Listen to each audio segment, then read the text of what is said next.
wonderful experience at Heights High School. I had a wonderful friend group. I played on the field hockey team all 4 years.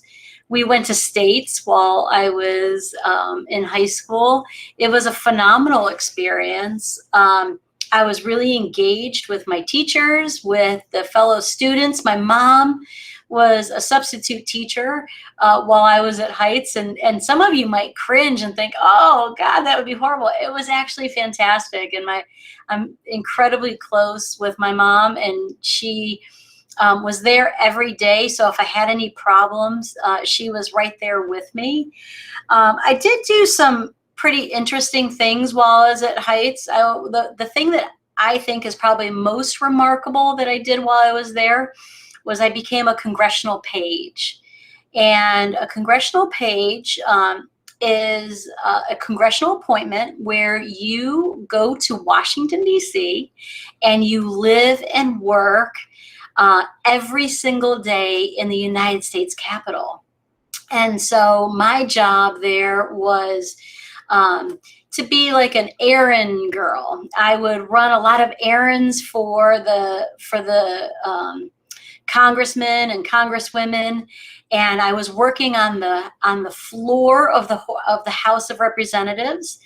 And my dear friend Missy and I became really instrumental to that page program and had leadership positions that were phenomenal. And I did that the summer between my junior and senior year of high school. And it was phenomenal. And one of the greatest lessons I can share with you and maybe pass on to you is to be as engaged as you can in whatever you're passionate about. So I was really passionate in politics. I'm not as passionate in politics as I once was, and I've worked at every level of politics. I've worked in congressmen's offices. I've run and managed campaigns. I've even worked for the President of the United States before.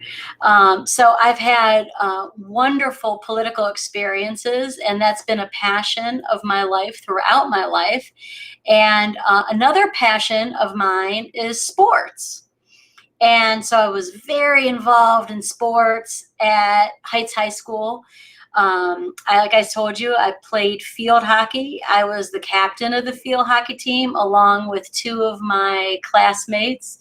We had a lot of fun doing that. And then I received a full ride to go to college to play field hockey in a Division I program. And that was all because of my experience at Cleveland Heights High School. And that was phenomenal. And because of that love of sports, I went on to become a sports writer and a sports journalist and a sports editor. And today, just this week, we announced that my wife and I purchased we are now part owners of the professional women's soccer team here in Washington, D.C. And my wife is involved in sports. She's a 2-time Olympic gold medalist and World Cup champion soccer player. So you can see I've combined both my love of sports and my love of politics, and it's been a very big part of my life, and that all started at Cleveland Heights High School.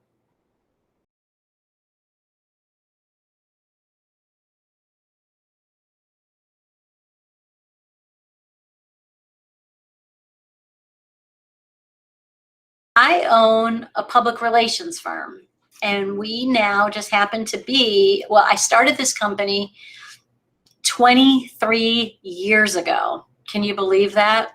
And I started it,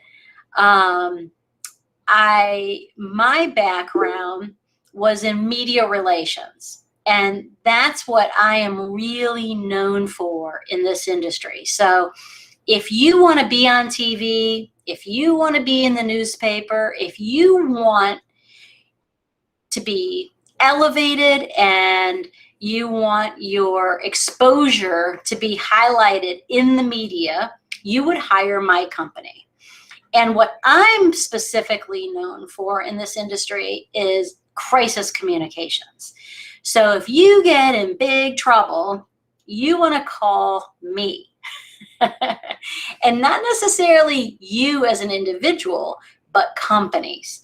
Now, we work with companies that aren't in trouble, and that's a lot of fun too. And that's when you get to be proactive and you get to be engaging. So like right now, we're running many campaigns that are extremely positive and proactive. But we're also, and that's for companies that want to have their messages in the media. We also work with companies that don't want to have their company featured in the media. So my day is spent probably 50% of the time being super creative and figuring out really neat opportunities to engage with, making deals with companies and individuals and corporations. And then probably about half of my day is strategizing how to help a company and their brand navigate sort of the treacherous or turbulent waters that they're in. So I spend a lot of my day advising and counseling individuals and companies and brands on how to either maximize their media exposure or to diminish it, to reduce their media exposure. So that's how I spend my day.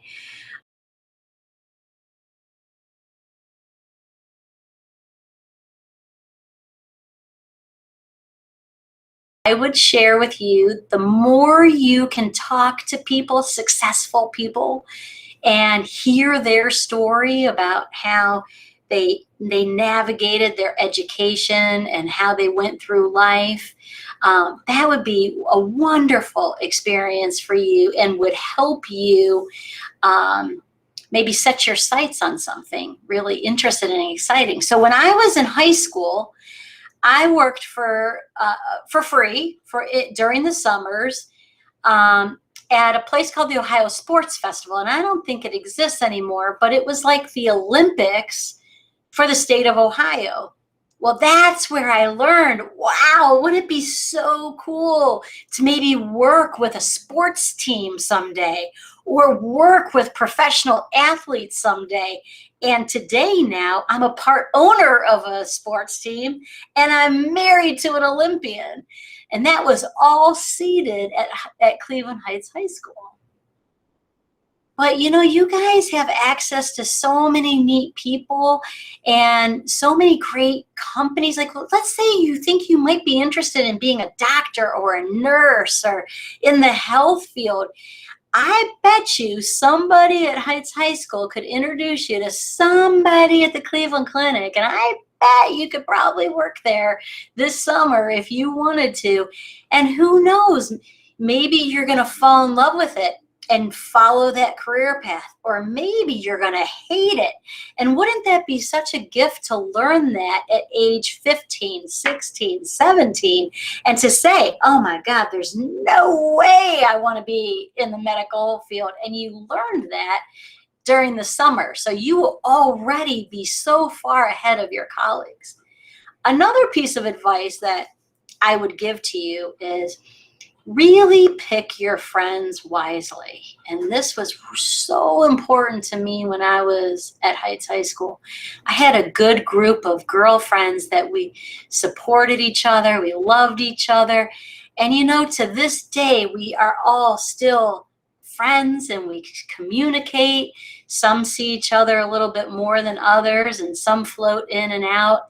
But the truth of the matter is your friend group really matters. And pick those people that not only are your equal, but people that are maybe even 1 or 2 steps ahead of you, so that you can always, look up to your friends and try to emulate your friends in a positive way. And I'll tell you how that really worked well for me. When I finished my graduate work, I was working for a company, and I had more education and I was older than everyone else in my peer group. And part of the reason is because I had to stay back in second grade because I was struggling with reading. And so my parents and my teachers thought it was a good idea to hold me back an extra year so that I could get a little bit more education and maturity under my belt. And when I went and took my first job, I was a little bit older. I could have been snooty about that. And I could have been a little arrogant about that. I mean, I had a master's degree and nobody else did. I was 23 years old and everybody else was 21 years old.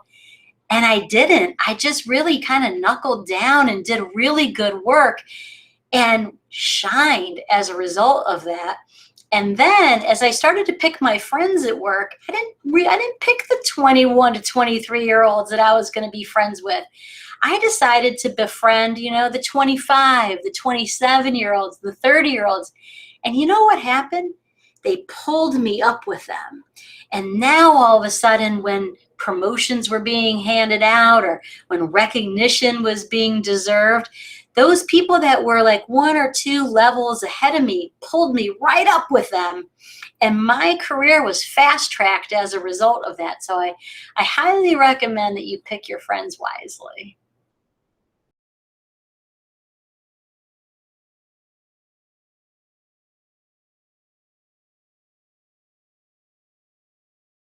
So I was a pretty good field hockey player back in the day. You probably can't imagine that now, but back in the day, I was a pretty good field hockey player, and there were many schools that were looking at me for full scholarships to go to their school. Now, I had 3 things that were really important to me. Okay, number 1, I wanted to be an All-American field hockey player. Number 2, I wanted to be in a sorority. And number 3, I wanted to do well in school. And I always had struggled with schoolwork, to be honest with you. I'm never going to be the smartest person in the room. I am not a naturally gifted book smart person. My daughter, oh my God, she's a million times smarter than I'll ever dream of being. But what I will tell you is I'll always be the hardest worker in the room. And that has been tremendously important to me in my career. Well, I wanted to do well. I wanted to not only do well, I wanted to do really well in college. And so when I looked at the schools, when you're going after a Division I scholarship, the NCAA only, any athletes in here? All right.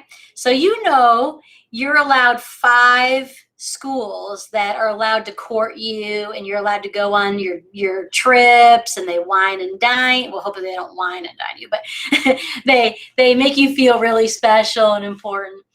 Well, the schools that were interested in me were an interesting group of schools. I could have gone to the University of Michigan on a full ride, but I probably would have failed out of school. All right. I could have been an All-American, and I probably couldn't have been in a sorority, and there's no way I would have done well in school. Okay. Another school, I could have done really well maybe at school, but the field hockey program wasn't really good, and I wouldn't have been an All-American. Another one, I could have played field hockey, and I probably could have done well in school, but they wouldn't allow me to be in a sorority. So I took those 5 schools, and Eastern Kentucky University met all 3 criteria for me. Now, in the end, I didn't even want to be in the sorority. I was in the sorority for 5 minutes, and I was like, "Oof, this isn't for me." So it didn't even work out for me. But I went there to play field hockey, and I did exceptionally well as a field hockey player. And guess what? I graduated college with a 3.8 GPA. And I'll tell you, Cleveland Heights High School prepared me so well for college. I went there, I had such great study habits. I had, I was so ready for college. And it turned out to be a phenomenal experience. And I flourished in college because I was able to really be me. And I was prepared, and I picked the right school. And I will tell you, it does not matter where you go to undergraduate school. And it just doesn't. I mean, if like Eastern Kentucky University, no one's ever even heard of it.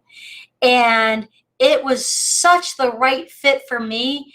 I blossomed, and it gave me everything I needed to go on and be successful after that.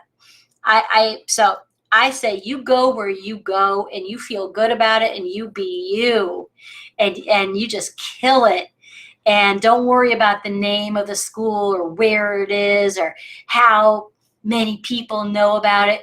You go to college and you make personal relationships with your professors. You study hard, you meet good friends, and you'll have the best experience of your life.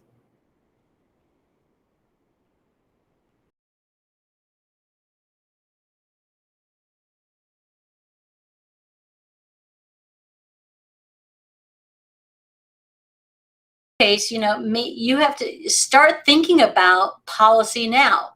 One of the best pieces of advice that I could give to you is to make sure that you read the newspaper every single day. And I'm not talking about online. I say get a subscription to the Cleveland Plain Dealer and read it cover to cover every single day. Start to feel and read the stories and feel what people are going through, and develop compassion and empathy, and start to think to yourself, what would I do if I was the mayor of Cleveland? Or what would I do if I was a congresswoman? What would I do if I was a member of the House of Delegates? And what kind of policy changes would I make? And start thinking through those things now. And then, you know how I became a congressional page in Congress? I walked across Lee Road, and Congressman Louis Stokes had an office directly across the street. There used to be like a restaurant, and then above it was his congressional office. And I remember I was like sick of my friends at that point, and I was like probably in a fight with one of them, or had some sort of, the stuff that you do when you're in high school. And I'm so sick of these people. I'm going to go and I'm going to be a congressional page in Congress, and I'm going to live there. And I marched across Lee Road, and I marched up into Congressman Louis Stokes' office, and I said, I used to go by Chryssy back then. My name is Chryssa Zizos, and I want to be your congressional page. And I want to speak to Congressman Louis Stokes. And the woman who was running the front desk, her name was Marilyn Weiner, and she was like, you can't just barge in here and demand to speak to the congressman. I said, oh, yes, I can. I'm his constituent. And I just learned that word in social studies an hour before. As it turned out, the congressman just happened to be there that day, and he heard me. And he came out of his office and he said, who are you? I said, well, you need to know me because I'm going to be your congressional page. And he started laughing. He loved it. And he showed me a stack of applications that was like 2 feet high. And he said, well, all these other people think they're going to be my congressional page too. And you have to fill out an application, and they're due Monday. And I said, okay. And I filled out the application all weekend.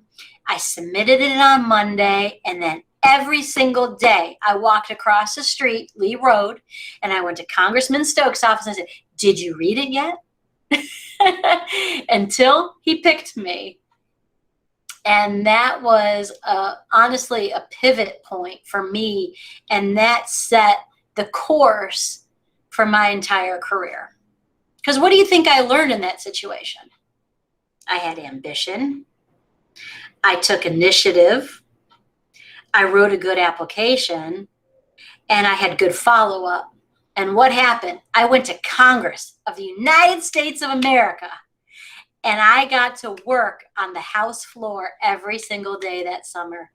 And because I made a good relationship with that congressman when I was in college, he awarded me my second congressional appointment and I went to Seoul, Korea, South Korea, and I worked for the president of South Korea.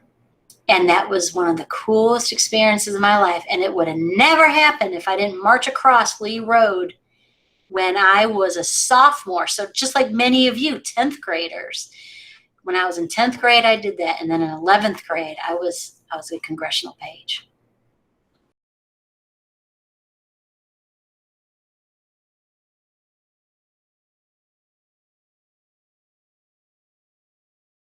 If you don't speak up, who's going to?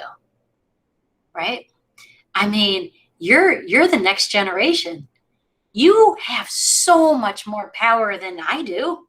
I'm 50 years old now, right? Like I'm at the peak of my career and I'm at the highest earning potential of my life. I'm at the peak of my career and you have way more power than I do because you have your whole life ahead of you.